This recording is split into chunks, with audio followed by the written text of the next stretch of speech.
여러분 안녕하세요. 오늘도 제 강의를 찾아와 주셔서 참 감사합니다. 우리는 살면서 많은 사람과 관계를 맺지만 그 중에서도 가장 깊고 오래 이어지는 관계는 부모와 자식입니다. 그래서일까요? 나이가 들수록 가장 큰 기쁨도 가장 큰 상처도 대부분 자식에게서 옵니다. 젊을 때는 자식이 삶의 전부였고 일하고 먹고 자는 이유가 모두 아이들이었습니다. 그런데 어느 순간 자식이 멀게 느껴지고 연락이 뜸하고 말 한마디에 마음이 쿡쿡 아플 때가 찾아옵니다. 내가 뭘 잘못했나? 왜 이렇게 서운하지? 이렇게 마음 깊은 곳에서 누구에게도 말 못할 외로움이 올라올 때가 있지요. 그런데요, 여러분. 이건 여러분만 겪는 일이 아닙니다. 모든 부모가 겪는 세대 변화의 충격입니다. 요즘 자식 세대는 치열한 경쟁 속에서 살아남느라 숨 돌릴 틈이 없습니다. 인류가 생활비 주거 문제까지 자식 세대가 짊어진 짐은 우리가 젊을 때와는 비교할 수 없을 만큼 무겁습니다. 그래서 부모님을 덜 사랑해서가 아닙니다. 여유가 없어서 그런 겁니다. 그런데 우리는 자식에게 실망할 때 이 사실을 자주 잊습니다. 오늘 이 강의에서는 부모라면 꼭 알아야 할 노후의 진실, 그리고 무엇보다 중요한 자식에게 상처받지 않는 7가지 지혜를 말씀드리겠습니다. 이 7가지 원칙을 알고 나면 서운함이 훨씬 줄고 마음이 훨씬 편안해지고 자식과의 관계도 훨씬 자연스러워집니다. 무엇보다 여러분 스스로의 삶이 다시 밝아집니다. 오늘 이 시간을 통해 여러분의 마음이 조금이라도 가벼워지고 노후가 조금 더 평안해지기를 진심으로 바랍니다. 그럼 본격적으로 시작하겠습니다. 1. 자식 사랑과 기대감은 다릅니다. 여러분, 부모의 마음에는 2가지가 함께 들어 있습니다. 하나는 사랑, 그리고 다른 하나는 우리가 잘 못 보는 기대감입니다. 사랑은 어떤가요? 조건이 없습니다. 아플까봐 걱정하고 잘 되면 내일처럼 기쁘고 평생을 걸어도 아깝지 않은 게 사랑입니다. 그런데 기대감은 다릅니다. 기대감은 돌아오기를 원하는 마음입니다. 내가 준 만큼 혹은 그 절반이라도 자식이 나에게 보여주기를 바라는 마음이지요. 문제는 우리가 사랑이라고 생각하는 것 속에 사실은 기대감이 잔뜩 섞여 있다는 사실입니다. 예를 들어 이런 마음들이 있습니다. 내가 이렇게 키웠는데 저 정도는 해줘야지. 아무리 바빠도 부모 챙길 시간은 좀 내야지. 전화 한 통, 문자 한 줄이 그렇게 어렵나? 이 말들은 모두 사랑의 언어가 아니라 기대의 언어입니다. 그리고 이 기대가 충족되지 않으면 서운함, 섭섭함, 외로움이 찾아옵니다. 여기서 꼭 기억해야 할 진실이 있습니다. 사랑은 상처를 주지 않지만 기대감은 상처를 줍니다. 왜 그럴까요? 자식 세대는 여러분이 살아오신 시대와 다르게 일자리 불안, 높은 집값, 육아 스트레스, 치열한 경쟁, 빠른 변화, 이 모든 걸 동시에 감당해야 합니다. 여유가 없습니다. 시간도 마음도 재정도 부족합니다. 그래서 부모님을 덜 사랑해서가 아니라 여유가 없어서 반응이 늦고 표현이 서툴고 챙김이 부족해지는 겁니다. 그런데 우리는 그걸 사랑이 식었나? 부모를 잊었나? 이렇게 받아들이기 쉽습니다. 하지만 여러분, 이렇게 생각해 보세요. 사랑하는 마음은 그대로인데 표현할 힘이 부족한 것뿐일 수도 있다.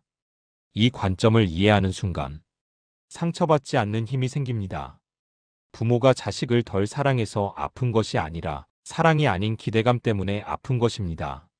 그래서 노후의 가장 지혜로운 부모는 이렇게 말합니다. 나는 있는 그대로 사랑하고 너에게는 많은 걸 바라지 않겠다. 이런 마음이 되면 서운함이 줄고 기대가 줄고 그만큼 속상함도 줄어듭니다. 그리고 신기하게도 기대가 줄어들면 자식은 오히려 더 편하게 다가옵니다. 부담이 없기 때문입니다. 결국 부모의 마음 공부 첫 번째는 내가 자식을 향해 가지고 있는 것은 사랑인지 기대인지 조용히 들여다보는 것에서 시작됩니다. 여기까지가 첫 번째 원칙이었습니다. 다음은 부모님들이 가장 많이 실수하는 2번째 지점, 내 자식만은 다를 것이다 라는 착각을 내려놓는 지혜에 대해 이어서 알려드리겠습니다. 2. 내 자식은 다를 것이다 라는 착각 내려놓기. 부모님들께 가장 많이 듣는 말이 있습니다. 다른 집 애들은 몰라도 우리 애는 안 그래요. 우리 애는 다르죠. 부모 마음으로는 정말 그렇게 생각하고 싶습니다. 하지만 이 말 속에는 아주 조용한 함정이 하나 숨어 있습니다. 바로 내 자식은 절대 나에게 상처 주지 않을 것이다 라는 믿음입니다. 그런데 여러분, 이 믿음이 바로 상처의 시작점입니다. 왜냐하면 자식은 효심이 부족한 게 아니라 그저 지금 시대를 살아가는 보통의 사람일 뿐이기 때문입니다. 예전과 지금은 시대가 다릅니다. 부모 세대는 부모님을 챙기는 것이 도리였고 그게 자연스러운 시절을 살았습니다. 하지만 지금 자식 세대는 물가는 계속 오르고 집값은 감당 안 되고 회사는 불안하고 아이 키우는 비용은 상상 이상이고 하루가 너무 빠르게 지나갑니다. 이런 시대를 살다 보니 부모를 챙기고 효를 다할 여유가 턱없이 부족합니다. 사랑이 없는 게 아니라 마음의 공간이 없는 겁니다. 우리 아이는 다를 것이라는 착각은 결국 부모를 더 힘들게 만듭니다. 자식은 인간이고 여건과 상황에 따라 부모에게 서운함을 주기도 합니다. 그런데 부모가 이렇게 생각하면 어떨까요? 저 집 애는 그래도 우리 애는 달라야지. 내 아이만큼은 절대로 날 실망시키면 안 되지. 이 기대치가 쌓일수록 작은 일에도 더 크게 상처받습니다. 연락이 하루 늦어도, 생일날 전화가 짧아도, 명절에 못 와도 기대가 큰 부모는 그만큼 더 마음이 아픕니다. 기대치가 높으면 실망도 깊다. 이건 인간관계의 기본 원리입니다. 현실을 있는 그대로 받아들이는 순간 마음이 가벼워집니다. 여기서 우리가 내려놓아야 할 것은 자식에 대한 사랑이 아니라 자식이 특별할 것이라는 착각입니다. 우리 애도 다른 집과 똑같은 요즘 세대를 살고 있구나. 부모에게 완벽할 수 없는 게 정상이지. 내 아이도 사람이지 로봇이 아니잖아. 이렇게 마음을 살짝만 바꾸면 서운함이 줄고 섭섭함이 줄고 감정의 상처가 훨씬 덜해집니다. 그리고 신기하게도 기대가 내려가는 순간 자식과의 관계는 오히려 더 편안해집니다. 부모의 부담스러움이 거치면 자식은 자연스럽게 다가옵니다. 존중도 사랑도 효심도 억지로 끌어오는 게 아니라 편안함 속에서 저절로 흘러옵니다. 부모님들, 여러분이 잘못된 게 아닙니다. 자식이 나쁜 것도 아닙니다. 그저 시대가 서로를 다르게 만들었을 뿐입니다. 이 진실을 받아들일 수 있을 때 부모의 마음도 훨씬 자유로워지고 자식과의 관계도 훨씬 부드러워집니다. 다음은 세 번째 원칙, 경제적으로 독립한 부모가 가장 존중받는다는 아주 중요한 이야기로 이어가겠습니다. 3. 경제적으로 독립한 부모가 가장 존중받습니다. 부모님들, 노후에 자식에게 상처를 받지 않는 가장 강력한 방법이 있습니다. 바로 경제적 독립입니다. 조금은 냉정하게 들리실 수도 있지만 이건 현실이고 시대가 만들어낸 진실입니다. 경제적으로 독립한 부모는 자식에게 부담이 아니라 존중의 대상입니다. 부모가 스스로 생활비를 해결하고 자식에게 금전적인 요구를 하지 않으면 자식은 부모를 부담 없이 대할 수 있습니다. 그러면 관계가 훨씬 편안해집니다. 부담이 없으니 연락도 더 자주 하고 마음도 열고 오히려 챙겨드리고 싶은 마음이 커집니다. 반대로 경제적으로 의존하는 순간 관계의 성격이 바뀝니다. 자식에게는 의무, 부담, 책임이라는 무거운 단어들이 생깁니다. 부담이 생기면 자식은 멀어집니다. 마음속 깊은 사랑은 있어도 현실의 압박이 더 크게 작용하기 때문입니다. 부모가 나 때문에 힘들지 않았으면 좋겠다. 이것이 자식들의 공통된 진심입니다. 자식들은 사실 부모님을 정말 사랑합니다. 하지만 그 사랑보다 더 앞서는 마음이 있습니다. 바로 부모님이 나 때문에 힘들지 않았으면 좋겠다. 는 마음입니다. 그래서 경제적으로 여유 있는 부모님을 보면 자식들은 안심합니다. 그리고 그 안심이 마음의 여유로 이어지고 그 여유가 더 잘 챙기고 싶은 마음으로 바뀝니다. 반대로 경제적 의존이 조금이라도 생기면 자식은 숨이 막힙니다. 이번 달 생활비 좀, 병원비가 부족해서 내가 조금만 더 도와주면, 이런 말이 반복되면 자식은 죄책감과 부담 사이에서 갈팡질팡합니다. 현실적으로 도와줄 여유가 없을 때는 부모님을 보는 것 자체가 괴로워지기도 합니다. 그런데 부모님은 이렇게 오해합니다. 자식이 마음이 변했나? 정이 식었나? 아니요. 정이 식은 게 아니라 부담이 마음을 덮어버린 것뿐입니다. 그래서 노후의 진짜 자존감은 혼자서도 살 수 있다는 마음에서 나옵니다. 경제적으로 독립하면 도움을 받아야 할 이유도 적어지고 자식에게 미안한 마음도 줄어들고 선택과 결정권도 온전히 내 손 안에 들어옵니다. 그 결과 부모의 자존감이 올라갑니다. 자존감이 있는 부모는 말과 행동이 자연스럽고 편안해지고 자식들은 그 모습을 보며 부모님을 더 존중합니다. 자식은 효도하고 싶어하고 부모는 부담을 주고 싶지 않은 것. 이 두 가지가 잘 맞아떨어지는 순간 부모와 자식의 관계는 가장 아름다운 형태가 됩니다. 경제적 독립은 부모에게는 자유를, 자식에게는 여유를 주는 최고의 선물입니다. 4. 자식의 삶에 과하게 개입하지 않기. 부모님들, 사실 부모가 자식에게 상처받는 가장 흔한 이유 중 하나가 바로 과한 관심이 의도치 않게 개입이 될 때입니다. 부모 입장에서는 당연히 잘 되라고 하는 말이고 걱정돼서 하는 충고입니다. 하지만 자식이 느끼는 감정은 다릅니다. 요즘 세대의 감정 언어로는 이렇게 표현합니다. 부담스러워. 부모의 선한 의도도 선 넘는 순간 부담이 됩니다. 예를 들어 이런 상황들입니다. 애는 언제 가질 거니? 요즘 회사는 어떠니? 그만두는 게 낫지 않겠어? 이 집 말고 저기 사는 게 더 좋지 않을까? 애들 교육은 이렇게 해야 해. 의도는 100% 선합니다. 하지만 자식이 감정적으로 느끼는 것은 간섭, 압박, 통제, 무거움입니다. 부모님이 도와주려는 마음일수록 자식은 부담으로 느끼는 아이러니한 시대가 된 겁니다. 자식 세대는 스스로 선택하고 싶어 합니다. 지금 세대는 무엇이든 직접 선택하고 싶어 하는 세대입니다. 어떤 회사에서 일할지, 결혼을 할지 말지, 아이를 낳을지 말지, 어디에 살고 어떤 교육을 하고 모든 것에 자기 결정권이 있어야 자존감이 지켜지는 시대입니다. 그래서 부모가 도와주려는 조언도 자식에게는 선 넘음처럼 느껴질 때가 있습니다. 부모가 할 수 있는 가장 지혜로운 태도. 여기서 가장 중요한 한 문장이 있습니다. 물어볼 때만 조언하기. 자식이 먼저 묻는다면 그때는 부모님의 경험과 지혜가 가장 큰 힘이 됩니다. 하지만 자식이 묻지 않았다면 그 문제는 자식이 스스로 해결하고 싶은 영역입니다. 부모가 미리 의견을 주면 자식은 부모의 삶과 내 삶의 경계가 흐려지는 느낌을 받습니다. 그래서 거리를 두기 시작하죠. 조용히 지켜보는 부모가 가장 사랑받습니다. 자식은 부모의 믿고 기다려주는 태도를 느낍니다.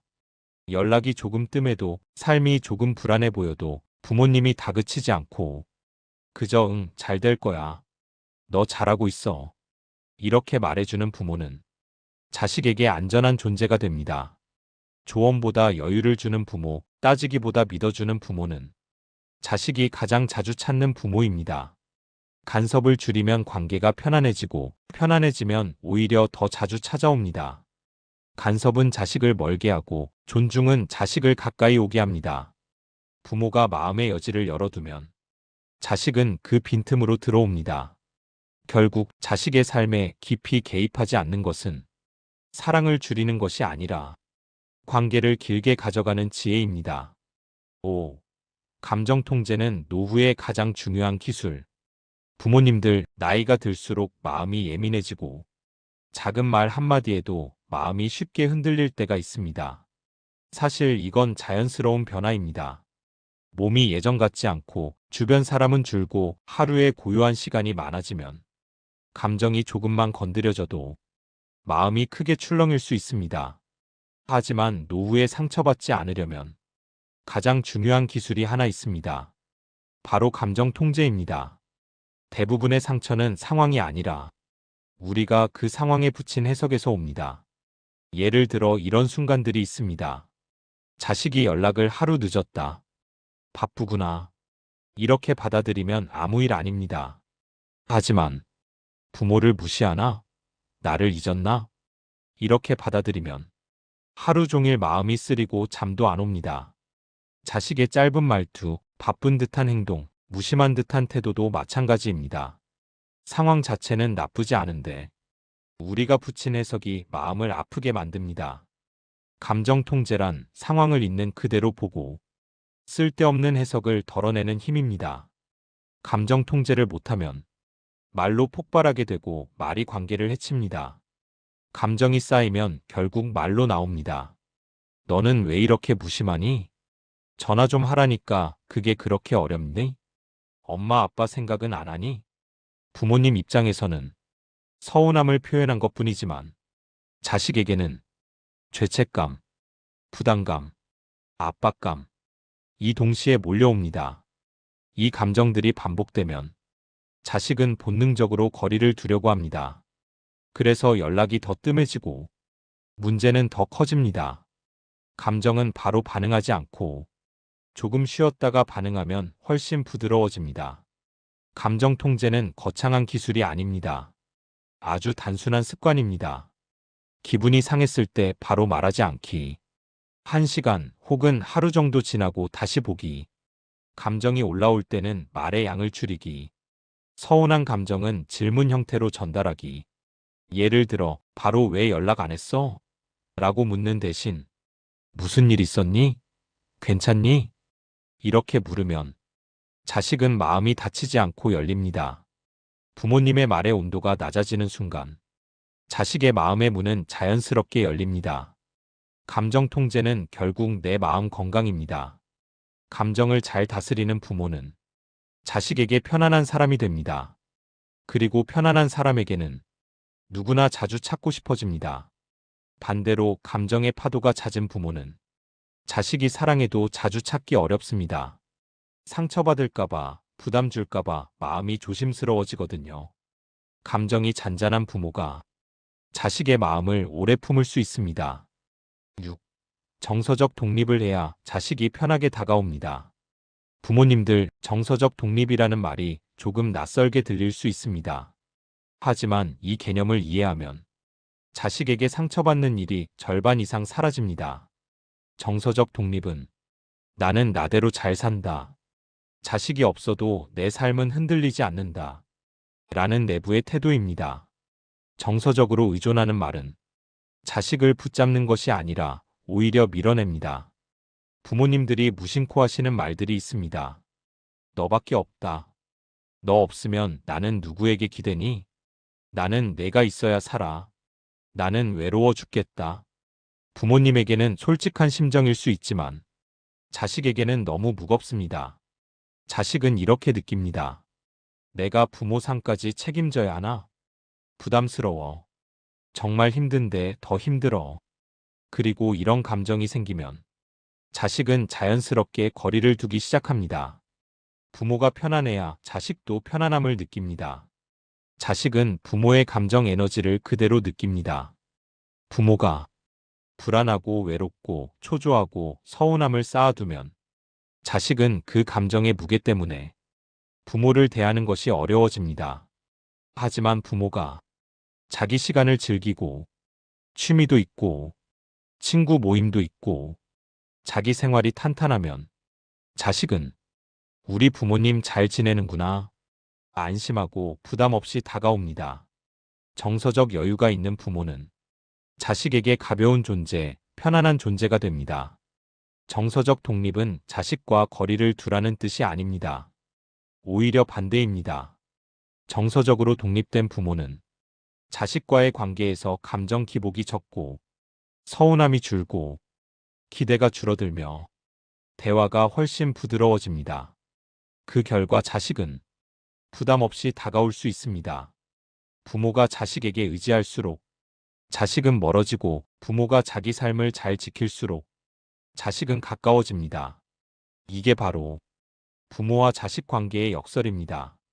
부모는 부모의 자리에서, 자식은 자식의 자리에서.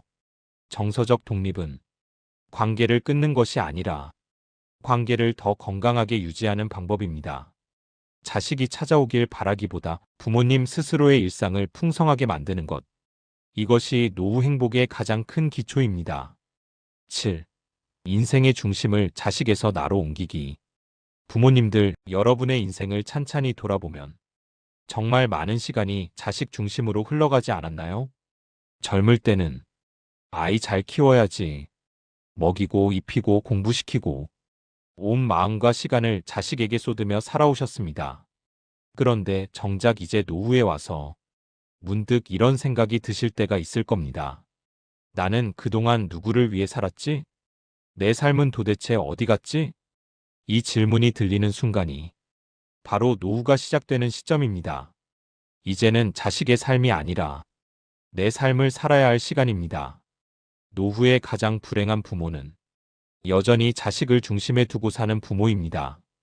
자식이 연락해야 내 기분이 좋고, 자식이 찾아와야 하루가 환하고, 자식이 챙기지 않으면 마음이 허전하고, 이런 삶은 부모 자신도 힘들고 자식과의 관계도 부담으로 가득 차게 됩니다.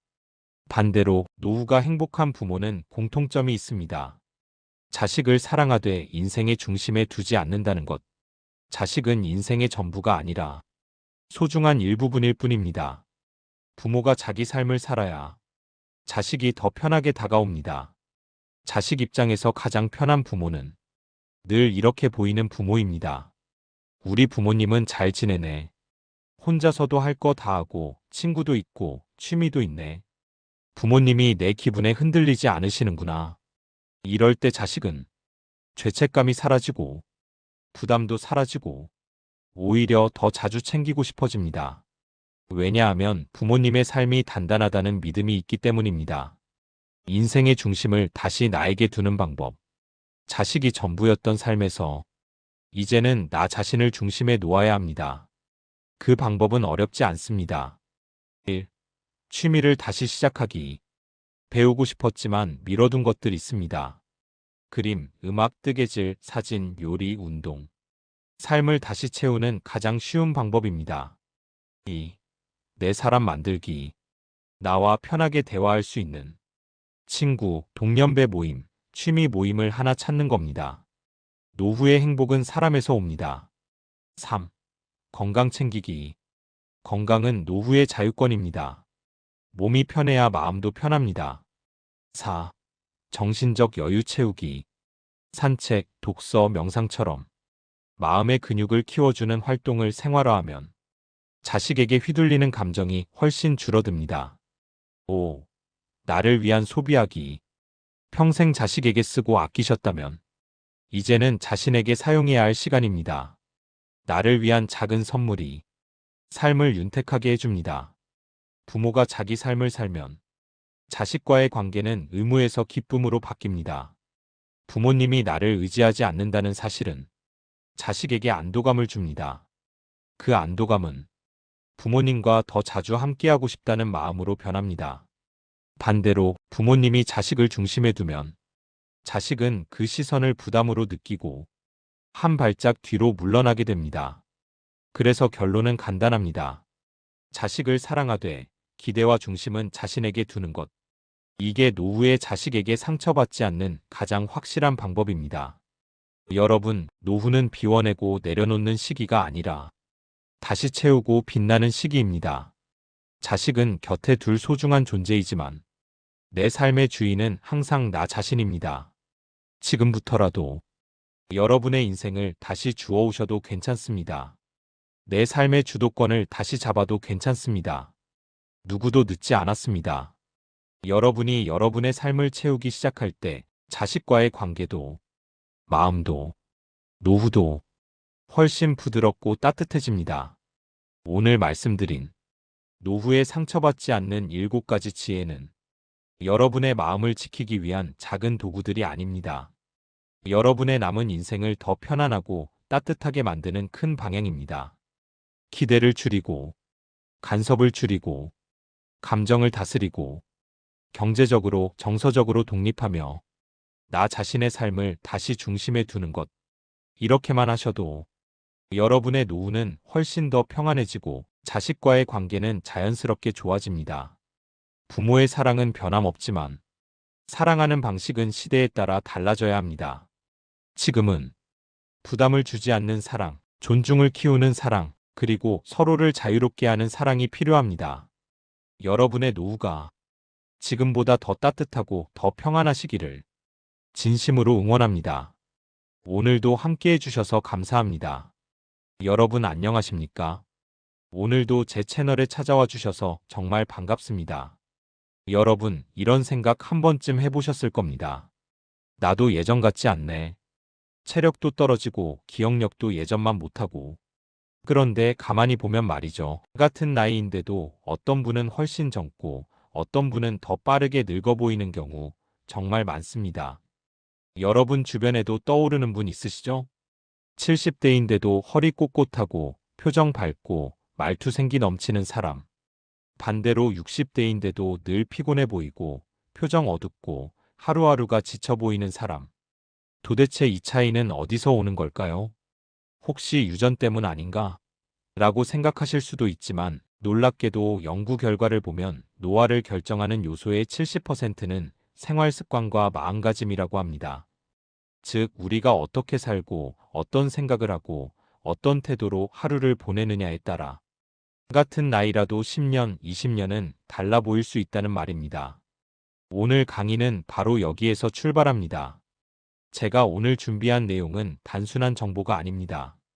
수많은 장수 어르신들, 젊게 사는 분들의 공통점을 모으고 최신 건강, 뇌과학 연구 결과까지 반영해서 나이가 들어도 젊게 사는 5가지 비결을 아주 현실적이고 누구나 바로 실천할 수 있게 정리해드렸습니다. 혹시 이렇게 생각하시는 분도 계실 겁니다. 지금 나이에 무슨 젊음이야? 아닙니다. 절대 아니에요. 여러분, 젊음은 외모가 아니라 상태입니다. 몸의 활력, 마음의 탄력, 표정의 생기, 생각의 유연함. 이 4가지가 살아있으면 사람은 나이를 거꾸로 먹는 것처럼 보입니다. 오늘 영상 끝까지 보시면 여러분의 지금 삶 그리고 앞으로의 인생을 한 단계 더 젊어지게 만들 수 있는 확실한 방법을 손에 넣으실 겁니다. 자, 그럼 지금부터 늙어서도 젊게 사는 5가지 비결 본격적으로 시작하겠습니다. 젊게 사는 첫 번째 비결. 몸을 움직이는 사람은 늙지 않는다. 여러분, 젊게 사는 사람들의 공통점을 하나만 꼽으라면 저는 주저없이 이렇게 말합니다. 몸을 계속 움직이는 사람이다. 왜냐하면 노화의 가장 큰 원인이 바로 근육 감소, 즉 근감소이기 때문입니다. 1. 노화의 70%는 근육에서 시작됩니다. 여러분도 느끼시죠? 걸음이 예전보다 짧아지고 의자에서 일어나는 게 힘들고 오래 걷다 보면 무릎이 시큰거리고 이게 다 근육이 조금씩 사라지기 때문입니다. 특히 60세 이후에는 1년에 1에서 2%씩 근육이 줄어듭니다. 근육이 줄면 허리가 약해지고 균형이 떨어지고 체력도 뚝 떨어지고 혈액순환도 나빠지고 심지어 기분도 우울해집니다. 결국 몸과 마음, 표정까지 모두 늙어 보이게 됩니다. 그래서 젊게 사는 첫 번째 비결은 비싼 영양제도 특수한 운동도 아닙니다. 바로 움직이는 것입니다. 2. 걷기는 최고의 젊은 보약입니다. 여러분, 걷기는 나이와 상관없이 누구나 할 수 있고 효과는 정말 확실합니다. 의학적으로도 걷기만 꾸준히 해도 혈압이 내려가고 수면의 질이 좋아지고 뇌연류가 늘어나 기억력까지 좋아지고 스트레스 호르몬이 줄어들며 노화 속도를 늦춘다는 연구가 너무 많습니다. 하루 6,000에서 8,000보만 걸어도 젊음이 유지됩니다. 많이 걸을 필요도 없습니다. 오히려 무리하면 관절만 다칩니다. 꾸준히 6,000에서 8,000보. 이게 황금 기준입니다. 여러분이 딱 이 정도만 유지해도 젊은 사람과 비슷한 수준의 신진대사를 만들 수 있습니다. 3. 나이 들어도 할 수 있는 젊음 운동 3가지. 제가 실제로 많은 어르신들께 추천하는 운동이 있습니다. 딱 3가지입니다. 1. 앉았다 일어나기 20회. 하루 2세트만 해도 허벅지, 엉덩이 근육이 살아나고 넘어짐 위험이 크게 줄어듭니다. 2. 10분 플랭크가 아니라 10초 플랭크 6번. 길게 할 필요 없습니다. 10초씩 잡고 6회만 해도 충분합니다. 허리 안정성, 배 근육을 살려줍니다. 3. 계단 한 층 오르기. 엘리베이터 대신 한 층만 계단으로 올라보세요. 심폐 기능이 확 좋아지고 하체 근육이 살아납니다. 이 3가지 운동은 나이가 많아도 관절 부담이 적고 효과는 확실한 운동입니다. 4. 늦어서 못한다? 절대 아닙니다. 많은 분들이 이렇게 말씀하세요. 이 나이에 운동이 무슨 효과가 있겠어? 그런데 정말 놀라운 연구가 있습니다. 80세에 근력 운동을 시작해도 3개월이면 근육량이 증가합니다. 실제 실험에서도 85세 어르신들이 스쿼트를 3개월간 하시고 걷는 속도, 균형감, 근력 모두 확 좋아졌습니다. 늦었다고 생각할수록 바로 시작해야 합니다. 우리 몸은 정말 놀라운 능력을 가지고 있습니다. 5. 실제 변화 사례. 제가 알고 지내는 78세 어르신이 계십니다. 이분은 5년 전만 해도 500m 걷기도 힘들어 하셨어요. 그런데 매일 20분씩 걷는 습관을 만들고 나서 인생이 완전히 바뀌었습니다. 처음엔 20분도 힘들어서 5분 걷고 쉬고 5분 걷고 쉬고 하지만 매일 하셨습니다. 그 결과 지금은 한라산 근처 둘레길을 1시간도 거뜬히 걸으십니다. 표정도 밝아지고 목소리도 젊어지고 심지어 살아있는 기운이 느껴질 정도입니다. 이분의 비결은 단 하나였습니다. 많이 걷기가 아니라 매일 조금씩 걷기. 여러분도 할 수 있습니다. 오늘부터 단 10분만 걸어도 한 달 뒤 몸이 확 달라져 있을 겁니다. 젊게 사는 2번째 비결. 생각이 굳지 않는 사람이 젊다. 여러분, 몸이 늙는 것보다 더 무서운 게 뭔지 아십니까? 바로 생각이 늙는 것입니다. 몸은 조금만 움직이면 다시 회복이 되지만 생각이 굳어버리면 표정, 말투, 관계, 삶의 태도까지 전부 늙어버립니다. 1. 나이가 들수록 가장 먼저 늙는 것은 몸이 아니라 생각. 많은 분들이 요즘 젊은 것들은 말이야 이런 말을 무심코 하시지만 사실 이런 표현이 바로 생각이 굳어가고 있다는 신호입니다. 여러분, 젊은 사람처럼 보이는 분들은 나이와 상관없이 공통점이 있습니다. 바로 새로운 생각을 받아들일 준비가 되어 있다는 점입니다. 내 방식이 정답이 아니다. 세상이 변하면 나도 배워야지. 이런 태도가 사람을 젊게 만듭니다. 2. 젊음을 지켜주는 사고방식 3가지. 1. 새로운 것을 시도하는 마음. 젊게 사는 사람들은 늘 뭔가 새로워요. 스마트폰 기능 하나 새로 배우고, 새로운 음식 먹어보고, 가보지 않은 곳을 가보고, 새로운 사람을 만나보려고 하고, 이 작은 행동들 하나하나가 뇌를 젊게 만드는 자극입니다. 뇌는 새로운 자극을 받을 때 가장 활발하게 돌아갑니다. 그래서 새로운 것을 시도하는 사람은 표정도 더 밝고 말도 더 생기 있게 바뀝니다. 2. 틀릴 수 있다고 인정하는 용기. 나이가 들면 자존심이 괜히 커집니다. 모르는 걸 모른다고 말하는 게 자존심 상하는 것 같고 내가 틀렸다고 인정하는 게 왠지 부담스럽죠. 하지만 젊게 사는 분들은 이렇게 말씀합니다. 모르면 배우면 되죠. 틀릴 수도 있지 뭐. 이게 바로 젊음입니다. 이런 마음이 있어야 주변 사람도 편해지고 관계도 젊어지고 무엇보다 내 마음이 늙지 않습니다. 3. 고집을 내려놓는 유연함. 고집은 관계를 멀어지게 하고 관계가 멀어지면 마음이 외로워지고 외로움은 결국 사람을 가장 빨리 늙게 합니다. 반대로 고집을 내려놓으면 관계가 부드러워지고 대화가 편해지고 마음에 여유가 생기고 표정이 밝아지고 행동이 자연스럽게 젊어집니다. 외모보다 더 강력한 젊음의 비결입니다. 3. 하루 10초면 할 수 있는 생각의 젊음 훈련. 여러분이 바로 실천할 수 있는 훈련법이 있습니다. 1. 그럴 수도 있지. 세상 보는 시야가 젊어집니다. 2. 한번 해볼까? 뇌가 새로운 자극을 받고 즉시 활성화됩니다. 3. 가르쳐 주세요. 이 한마디가 인간관계를 젊게 만듭니다. 하루에 딱 10초만 해도 생각의 유연함이 살아납니다. 4. 실제 사례. 제가 뵌 72세 어르신이 계십니다. 이분은 젊은 사람들과 대화하는 걸 즐기는데 그 이유를 이렇게 말씀하셨어요. 내가 젊은 사람들 이야기를 들으면 나까지 젊어져. 정말 맞는 말입니다. 이분은 새로운 것을 배우는데 주저함이 없고 모르는 기술은 손자에게 물어보고 재밌어 보이는 건 바로 시도합니다. 그래서인지 표정은 50대 같고 걸음에는 탄력이 넘칩니다. 이분의 젊음은 타고난 게 아니라 생각의 유연함에서 나온 젊음이었습니다. 젊게 사는 세 번째 비결. 표정과 말투가 젊음을 만든다. 여러분, 우리가 누군가를 볼 때 가장 먼저 느끼는 게 무엇일까요? 얼굴의 주름일까요? 흰머리일까요? 아닙니다. 사람을 젊어 보이게 혹은 늙어 보이게 만드는 건 바로 표정과 말투입니다. 1. 얼굴이 아니라 표정 습관이 나이를 만든다. 같은 나이인데도 어떤 분은 늘 미소가 있고 어떤 분은 인상이 굳어 있고 표정만 봐도 그 사람의 삶의 분위기가 느껴집니다. 특히 나이가 들수록 표정이 성격이 되고 성격이 얼굴이 됩니다. 미국 연구에서도 표정 근육을 자주 쓰고 긍정적인 표정을 만드는 사람은 실제보다 5에서 10세 젊게 보인다. 라는 결과가 있습니다. 즉, 젊음의 절반은 표정 관리입니다. 2.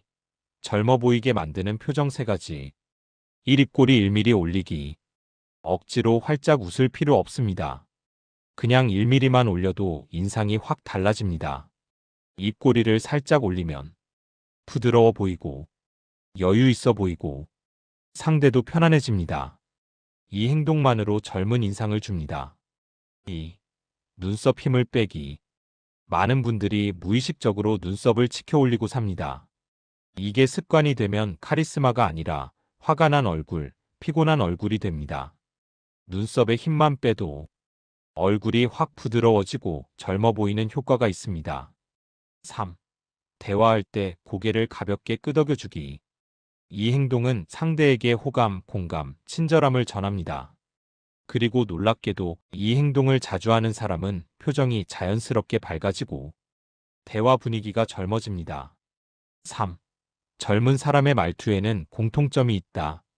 말투는 얼굴을 뛰어넘어 그 사람의 에너지를 보여줍니다. 젊은 사람의 말투에는 3가지 특징이 있습니다. 1. 긍정적인 여지를 남긴다. 좋아요. 그럴 수도 있죠. 재밌네요. 이런 말이 많습니다. 이런 말투는 상대 기분도 좋게 만들고 자기 자신도 젊은 에너지를 받습니다. 2. 부드럽게 말한다. 그렇게 해도 돼요. 천천히 하세요. 괜찮아요. 말투가 부드러운 사람은 분위기 자체가 젊습니다. 3. 상대를 존중하는 말투를 쓴다. 젊어 보이는 분들의 특징은 내가 더 살아봤다는 태도를 거의 보이지 않는다는 겁니다. 대신 이렇게 말합니다.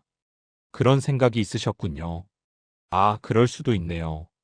배울 게 많네요. 이 태도가 바로 젊은 사람의 마음가짐입니다. 4. 하루 30초면 가능한 젊어지는 표정, 말투 연습.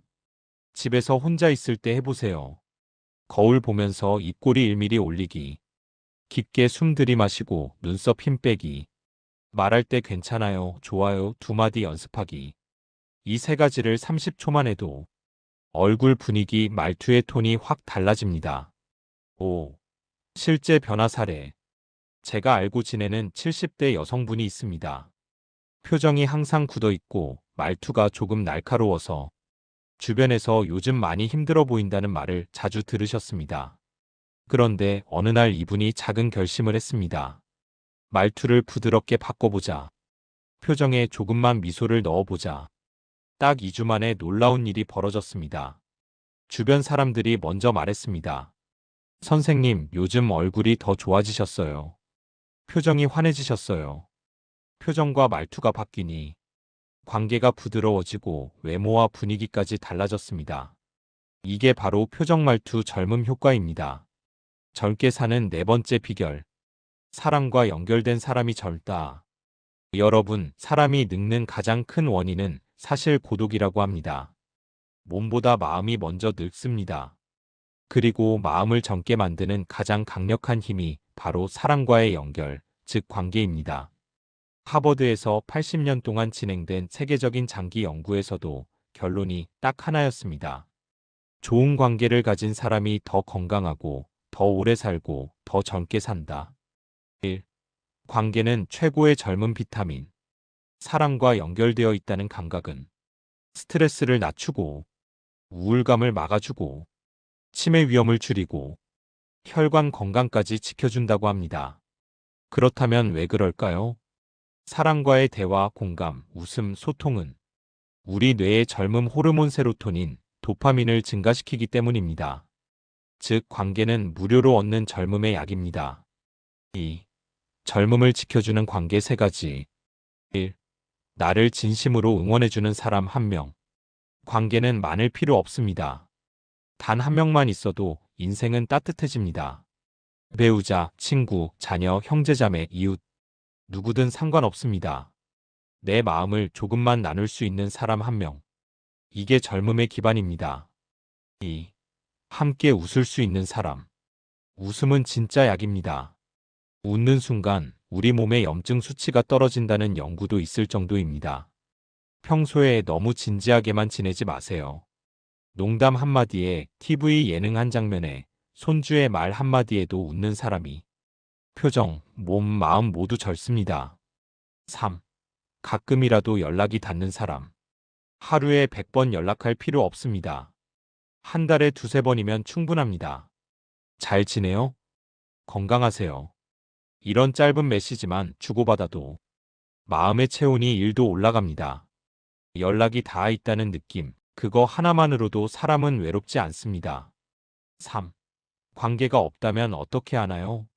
어떤 분들은 이렇게 말합니다. 나는 친구도 없고 연락할 사람도 없어.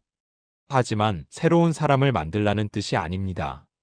지금 있는 사람과의 거리를 1cm만 좁히면 됩니다.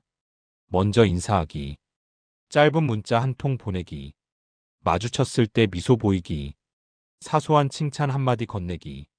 이 작은 행동들은 상대에게 큰 감동을 줍니다. 그리고 그 감동은 다시 여러분에게 젊은 에너지가 되어 돌아옵니다. 4. 관계가 젊음을 되살리는 실제 사례. 제가 알고 지내는 74세 남성분이 계십니다.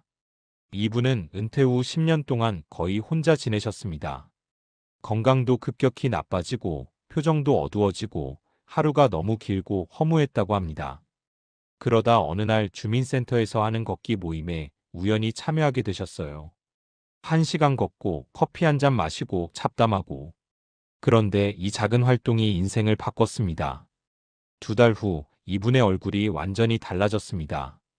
걸음도 빨라지고 표정이 환해지고 웃음이 늘고 심지어 혈압까지 안정됐습니다. 의사는 말했습니다. 약 때문이 아니라 사람 때문입니다. 그만큼 관계는 강력합니다. 5. 관계는 나이를 거꾸로 돌리는 힘. 나이가 들수록 관계는 줄어드는 게 자연스럽습니다. 하지만 완전히 끊어질 필요는 없습니다. 작은 연결 하나, 짧은 대화 한 번, 가벼운 안부 한마디가 여러분의 마음을 부드럽게 하고 삶을 따뜻하게 만들며 결국 젊음을 지켜주는 힘이 됩니다. 젊게 사는 5번째 비결. 호기심을 잃지 않는 사람은 늙지 않는다. 여러분, 나이가 들수록 사람을 젊게 만드는 가장 강력한 힘이 뭔지 아십니까? 바로 호기심입니다. 몸이 조금 불편해져도 체력이 예전 같지 않아도 호기심만 살아있으면 그 사람은 절대로 늙지 않습니다. 1. 호기심은 뇌세포를 되살리는 기적의 자극. 사람의 뇌는 새로운 것에 반응할 때 가장 활발하게 움직입니다.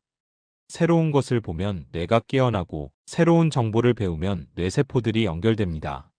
실제로 뇌과학 연구에서도 호기심이 높은 사람은 나이가 들어도 기억력과 사고력 저하가 느리다는 결과가 있습니다. 즉, 호기심은 뇌 노화 방지, 기억력 강화, 집중력 향상, 감정 안정, 의욕 회복에 직접적인 영향을 줍니다. 2.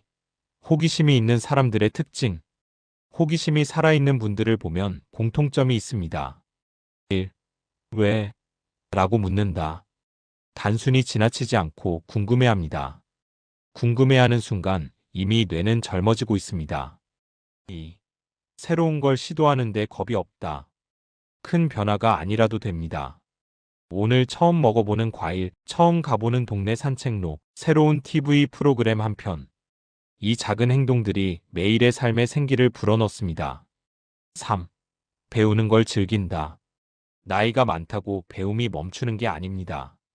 오히려 나이가 들수록 새로운 지식, 새로운 기술을 배우는 게 정신 건강에 더 좋습니다. 3. 일상에서 쉽게 할 수 있는 호기심 운동. 오늘부터 바로 할 수 있는 간단한 호기심 자극법입니다. 1. 유튜브에서 새로운 분야 영상 하나 보기. 평소 안 보던 과학, 여행, 역사, 심리 분야도 좋습니다. 3분만 봐도 뇌가 활성화됩니다. 2. 새로운 산책 코스 걷기. 똑같은 길만 걸으면 뇌가 익숙함만 학습합니다. 조금만 다른 길을 걸어도 뇌는 새로운 자극을 받아 젊어집니다. 3. 새로운 취미 하나 만들어 보기. 손재주 취미, 그림, 글쓰기, 가벼운 악기, 퍼즐, 뜨개질, 사진 찍기. 어떤 것도 괜찮습니다. 중요한 건 처음 해본다는 경험입니다. 4. 책 10종만 읽기. 두꺼운 책 아니어도 됩니다. 가벼운 수필, 잡지, 만화도 괜찮습니다. 활자만 보면 뇌는 깨어납니다. 5. 하루 5분 동안 궁금한 것 적어보기. 이 꽃 이름 뭐지? 이 음식은 어디서 유래했지? 이 도시엔 누가 살았지? 이런 질문 몇 개만 적어도 호기심 감각이 되살아납니다. 4. 호기심이 만드는 놀라운 변화. 실제 사례. 한 76세 어르신이 계셨습니다. 은퇴 후 삶이 너무 반복적이고 심심해서 하루가 너무 길다는 말이 입에 붙어 있었던 분입니다. 그런데 손주가 줬던 작은 과학 다큐 한 편을 우연히 보게 됐습니다. 그날 이후 이분이 달라졌습니다. 이건 왜 그렇지? 저건 어떻게 되는 거지?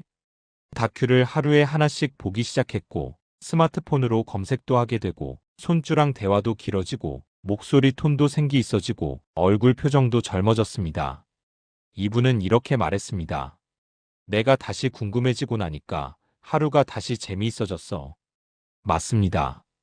호기심은 삶의 시간을 다시 젊게 만드는 힘입니다.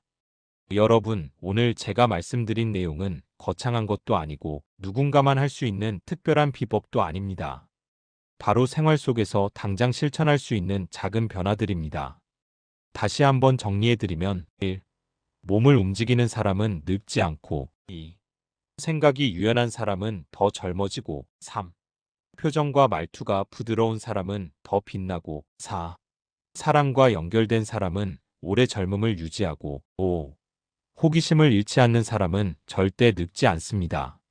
여러분, 젊음이라는 건 주름이 적고 흰머리가 없다는 뜻이 아니라 몸과 마음이 살아있다는 느낌, 그리고 내 삶에 아직도 기대와 에너지가 있다는 감각입니다. 오늘 말씀드린 5가지 중에서 딱 하나만 골라 시작해보세요. 10분 걷기든 새로운 걸 하나 배워보는 것이든 웃는 표정 1mm든 짧은 연락 한 통이든 그 작은 행동 하나가 여러분의 삶을 더 젊고 활기 있게 만들어줄 겁니다. 여러분이 앞으로도 나이보다 더 젊게, 지금보다 더 생기 있게, 더 행복하게 살아가시길 마음 깊이 응원하겠습니다. 오늘도 함께 해주셔서 감사합니다. 다음 영상에서 또 뵙겠습니다.